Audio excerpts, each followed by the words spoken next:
Well, spring of 2020, and I too was thrown into remote learning for the very last few months of my full-time teaching career.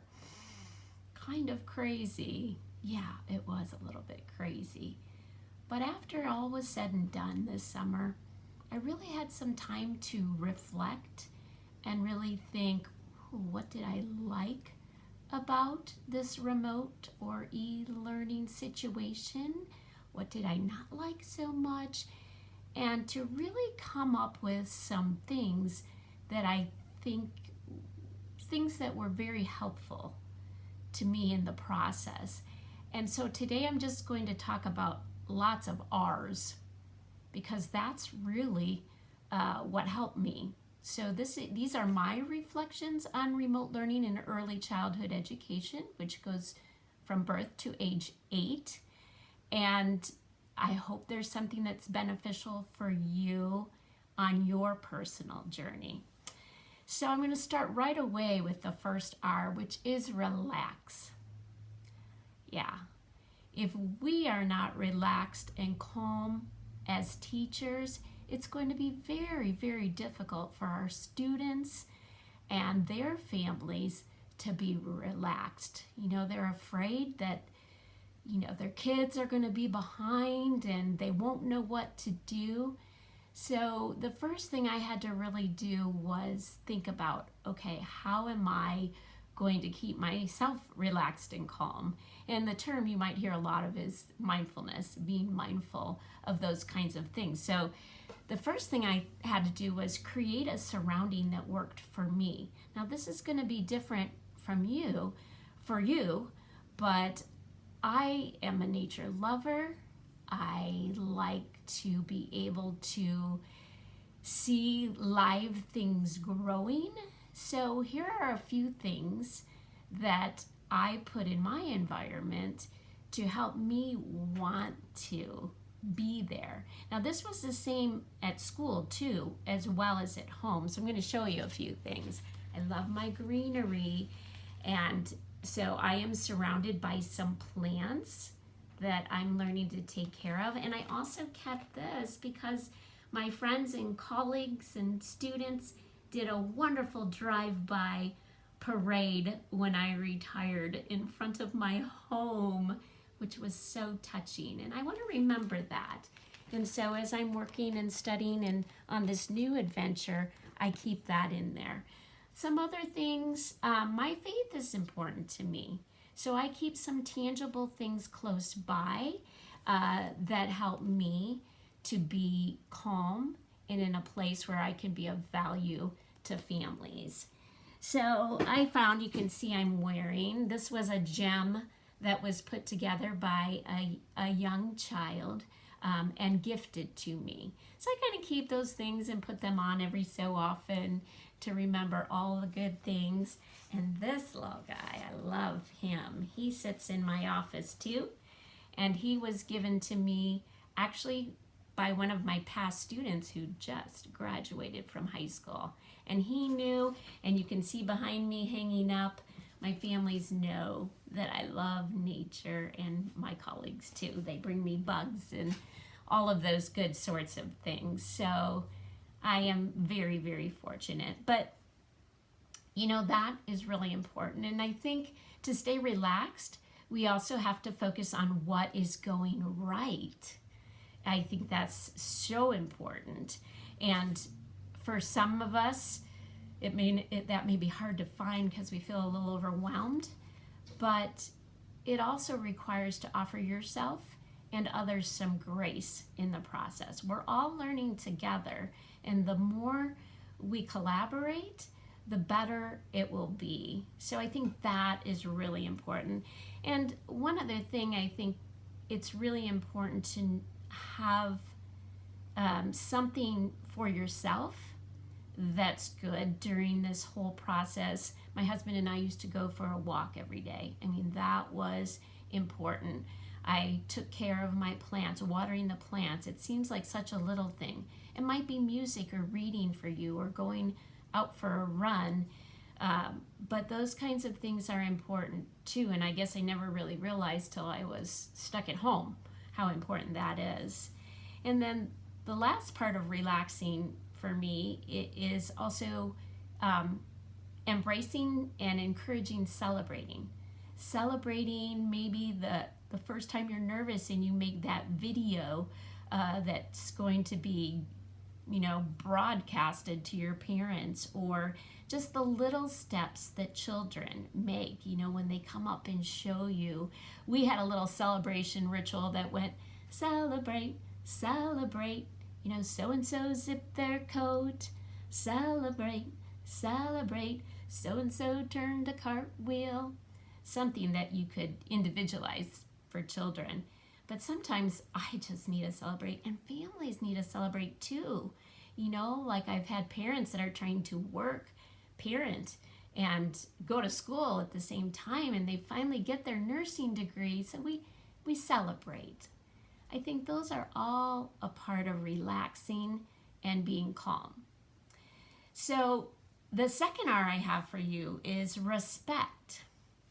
One of the things I learned in the past, but really stood out, is that we have to respect families where they are, students and our colleagues, right where they are.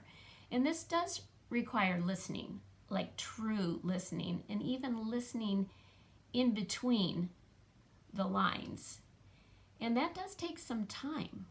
But when you do that, I've noticed it develops trust. And trust is so paramount when you're working with families.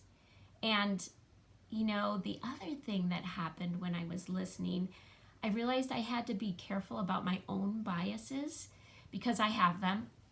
And it's really easy to judge my families and even the children that come into my classroom or into my remote learning situation. And so that's something I'm still working on. That's like a personal thing that I'm working on.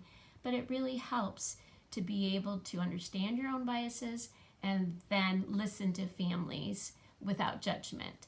So once that happens, I think, you start to get respect from families, and you start to have a respect and an understanding of where they are.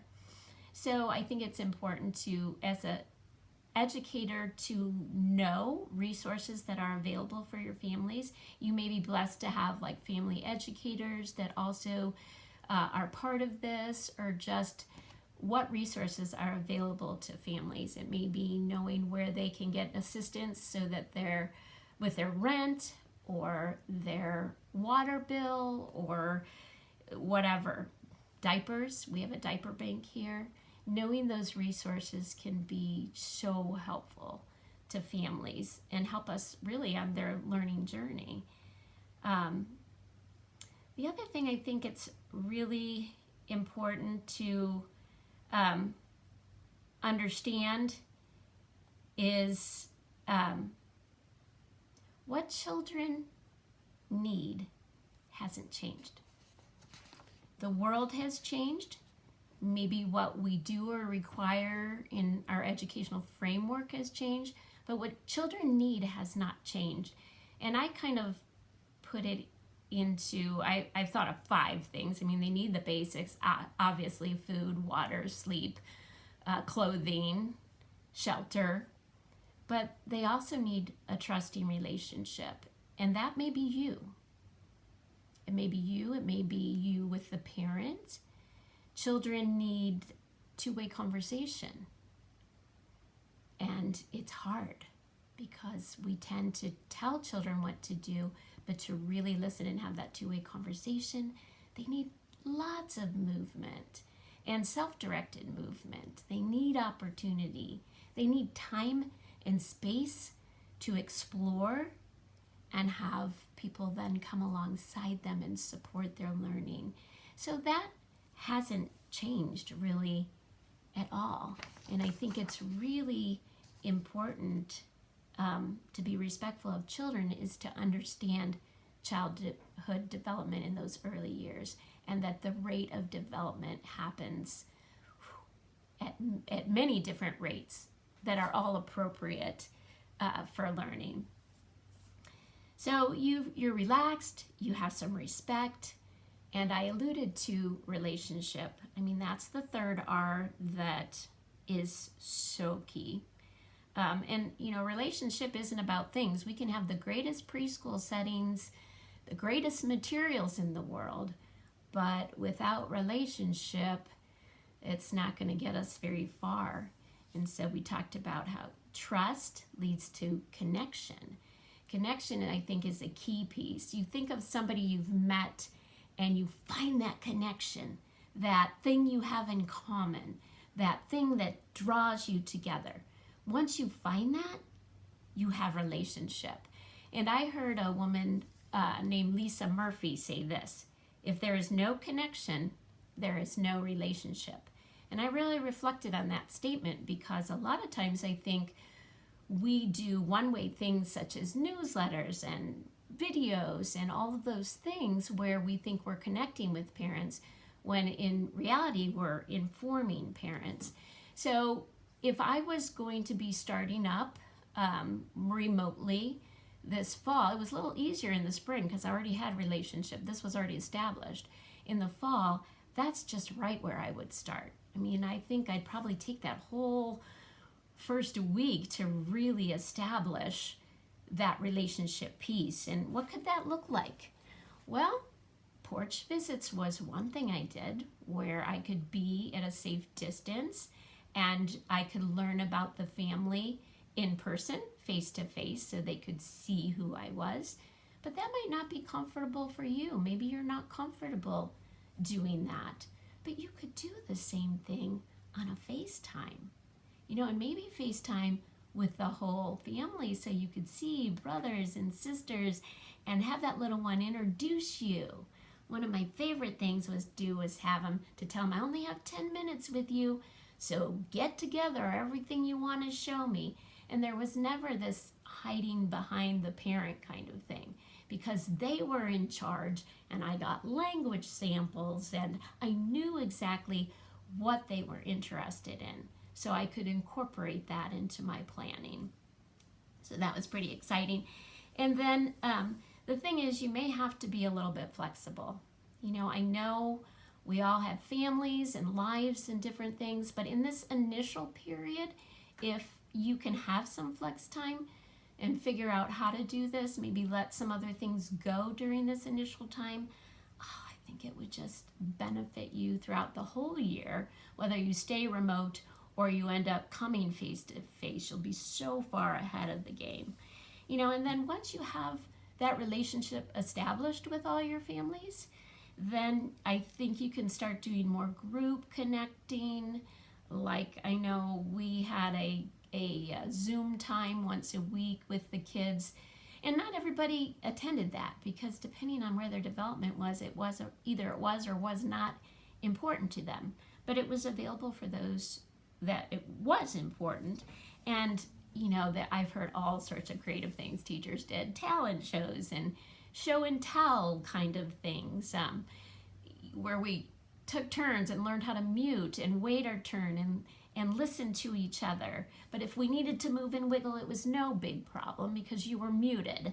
So that was kind of a bonus. And songs, we did songs, familiar songs, and if I taught new songs, I did learn to have them mute themselves, and I just sang the song or played the music, because otherwise it was kind of crazy.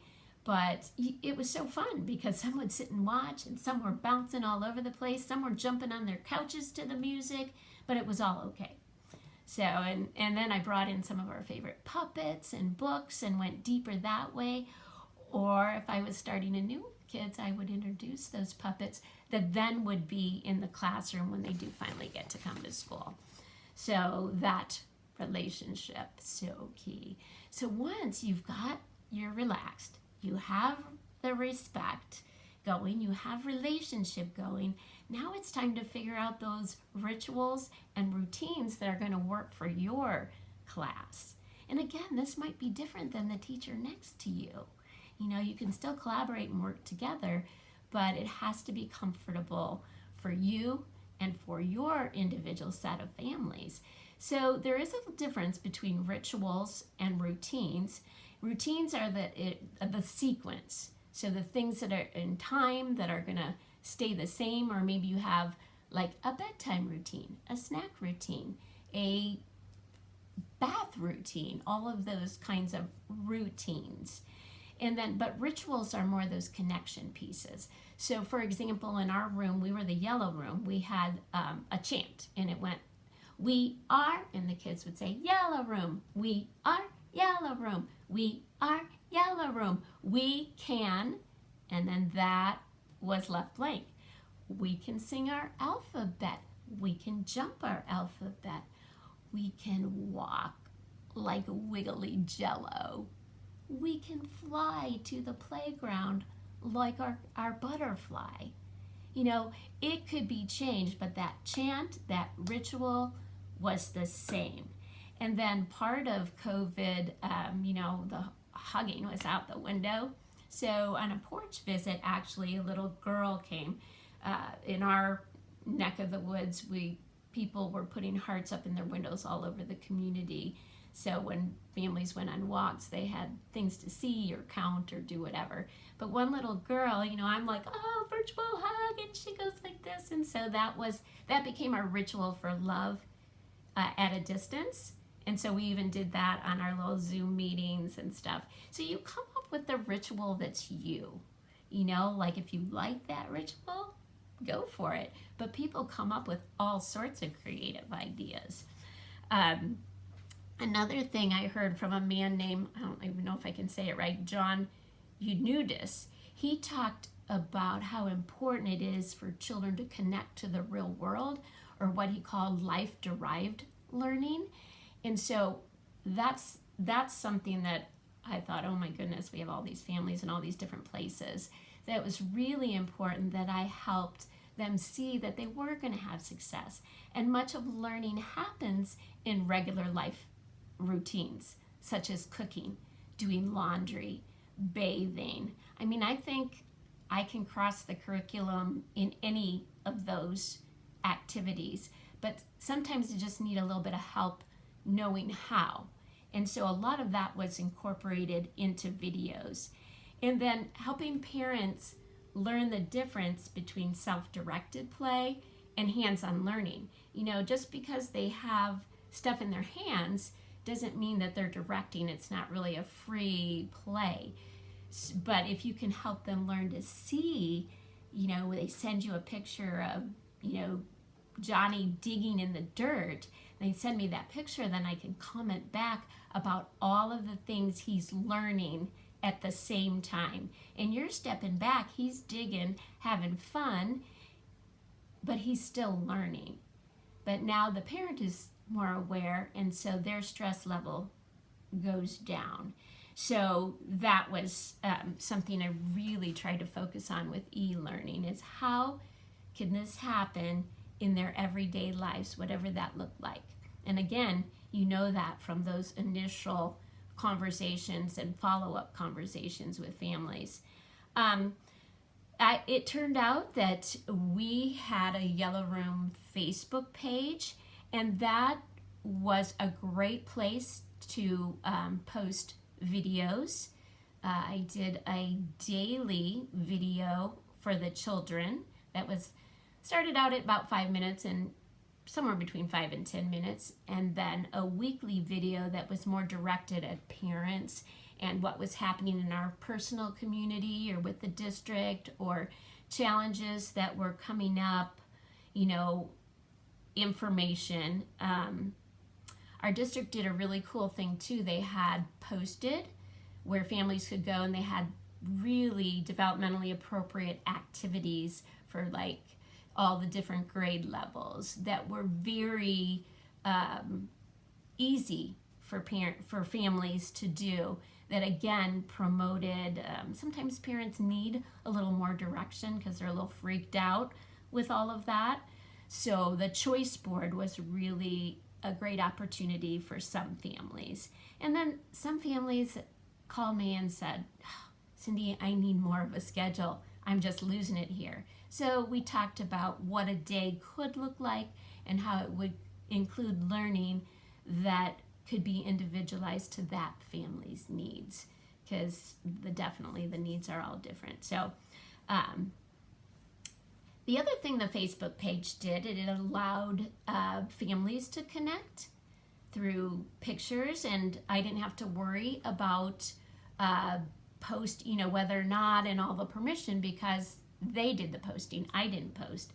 So they posted things that they would like for our Yellow Room community to see, and then we could comment, and I think, people could be connected, and actually adults got more connected. Kids already had connections at that point because they had been 3/4 of the year in the classroom, but adults had an opportunity to connect too. So it really, I felt like that was a really good thing to have going. It was very private, and so, and I kept it that way. But now, there's platforms and stuff that they have.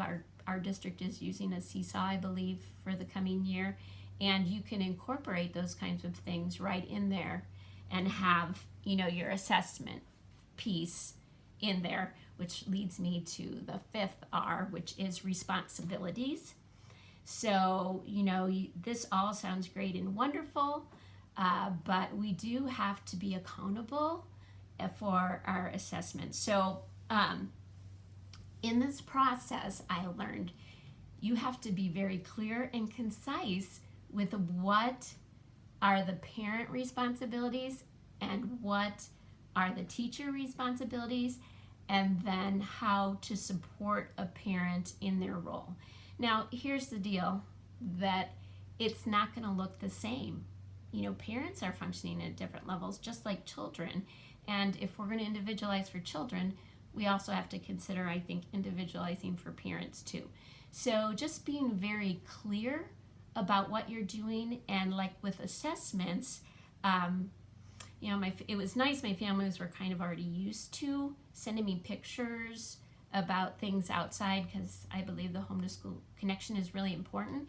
But now it was really important because I was trying to engage their portfolios, and it really helped that they were sending me information too. So assessment becomes a group activity, and it was exciting to see as parents recognize things, and they were sending me things saying, look what we did. So that was very exciting. And I don't know, there's electronic, but for me, each of my kids had one of these simple composite notebook, and what it became was their learning story. So I use this for everything. When I do a home visit, I would record not only objective, because we drill that in. Your observation has to be objective, and it does. That's very important. But the subjective piece of me as a professional learner was also in here. And that would be things like, I've noticed, I think so-and-so is ready for this challenge. Or, it might be, that was so exciting. It might be a note to the child in here.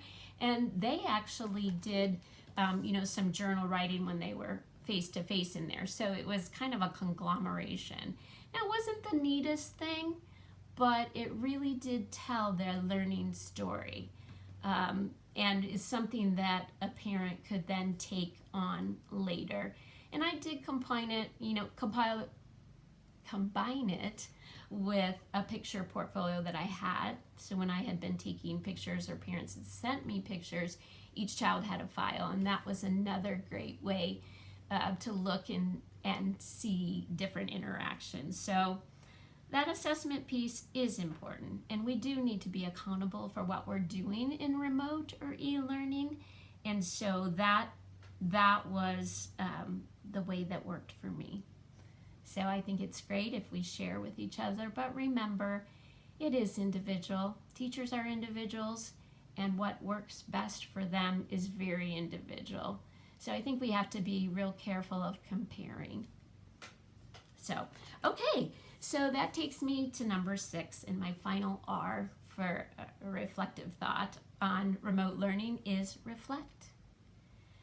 I really believe it's our professional duty to reflect and to make changes based on our observation and the professional knowledge we have. It's really hard sometimes. We have a lot of people telling us what to do, but sometimes it's not always the best thing for our children. So over the years, I've really tried to always reflect, whether it has to do with a behavior that a children's having and maybe their need for connection, or an environment that's not working really well, or that feeling of, oh, I'm doing all this work and I don't seem to be engaging, families the way I want to. So then we get in this cycle. And, I think it's really important that we do have and that we support and lift each other up and be okay with saying, I'm really struggling today. And how can we come together and support not only the children, but the families and our colleagues? It does take time, and we have to think about where we invest our time. But sometimes, as Maggie Dent portrays, we have to be the kings and queens of some common sense. So keep that common sense in mind as you go on. Remember that it's not going to look exactly the same because people's needs are different.